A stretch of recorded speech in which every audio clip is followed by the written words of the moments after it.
ഇന്ന് ഫലസ്തീനിൽ യുദ്ധ തടവുകാരായ വനിതകളെ മോചിപ്പിക്കുകയുണ്ടായി.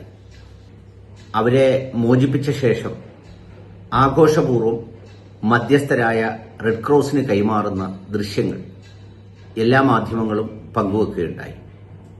അവർ ഏതോ ഒരു ഉല്ലാസയാത്ര കഴിഞ്ഞു പോകുന്ന ഭാവത്തിലാണ് ചിരിച്ചുകൊണ്ട് വളരെ സന്തോഷത്തോടെ അവർ റെഡ് ക്രോസിലേക്ക് പോകുന്നതും പിന്നീട് സ്വന്തം നാട്ടിലേക്ക് മടങ്ങുന്നതും.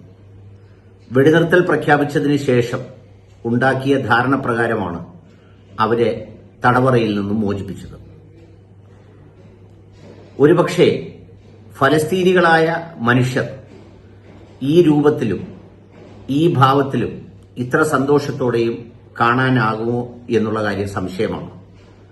ഒരാൾ പോലും അത്തരമൊരു മാനസികമോ ശാരീരികമോ ആയ അവസ്ഥയിലായിരിക്കില്ല എന്നതാണ് വാസ്തവം. ഞാൻ ഓർത്തുപോയത്, ശാസ്ത്ര ഗവേഷണത്തിന്റെ ഭാഗമായി ബഹിരാകാശത്തേക്ക് എല്ലാ സംവിധാനങ്ങളോടും കൂടി ബഹിരാകാശ സഞ്ചാരിയായി സുനിത വില്യംസ് എന്നൊരു വനിതയെ അയക്കുകയുണ്ടായി. അവർ ഗവേഷണത്തിന് പോയതാണ്. അവിടെ പോയതിനു ശേഷം പേടകത്തിൽ എന്തൊക്കെയോ മാറ്റങ്ങളും അറ്റകുറ്റപ്പണികളും ഒക്കെ നടത്താനുണ്ട് എന്ന് പറഞ്ഞിട്ട് അവർ ബഹിരാകാശത്ത് തങ്ങുകയാണ്. സത്യത്തിൽ ആ മഹത് വനിതയുടെ ക്ഷീണവും മാറ്റവും കണ്ടാൽ എല്ലാവർക്കും വലിയ സങ്കടവും വിഷമവും തോന്നും. കാരണം അവർ നന്നായി ക്ഷീണിച്ചിട്ടുണ്ട്.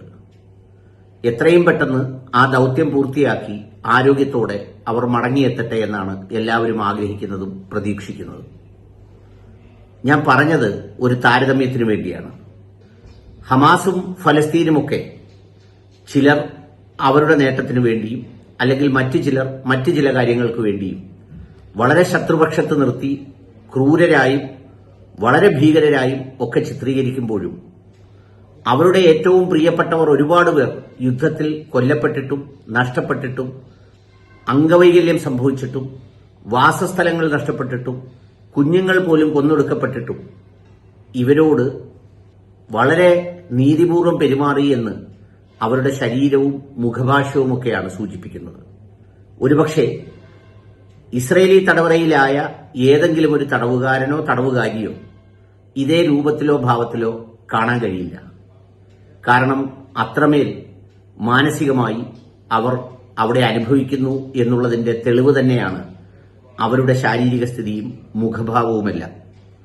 എന്നാൽ ഇവരാകട്ടെ വളരെ സന്തോഷത്തിലാണെന്ന് മാത്രമല്ല, ചിത്രമെടുത്ത് സന്തോഷപൂർവ്വമാണ് അവരെ യാത്രയാക്കുന്നത്.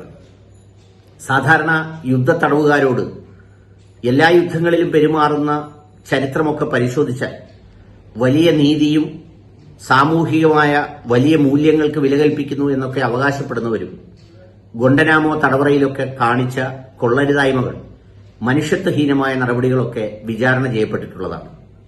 എന്നാൽ ഇവർ എത്ര മാന്യമായിട്ടായിരിക്കും അവരോട് പെരുമാറിയിട്ടുണ്ടാവുക?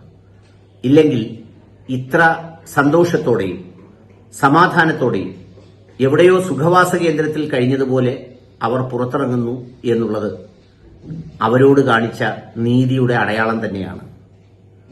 കാണുന്ന ലോകത്തിന് ഇതൊക്കെ നിഷ്പക്ഷമായി താരതമ്യ പഠനത്തിന് വിധേയമാക്കാവുന്ന ചില സത്യങ്ങളുമാണ്. അങ്ങനെ അവർ പെരുമാറിയിട്ടുണ്ടെങ്കിൽ അവരുടെ ധാർമ്മികതയും അവരുടെ വിശ്വാസവും തന്നെയാണ് അതിന് കാരണമായിട്ടുള്ളത് എന്ന് പറയാൻ യാതൊരു മടിയും വിചാരിക്കേണ്ടതില്ല.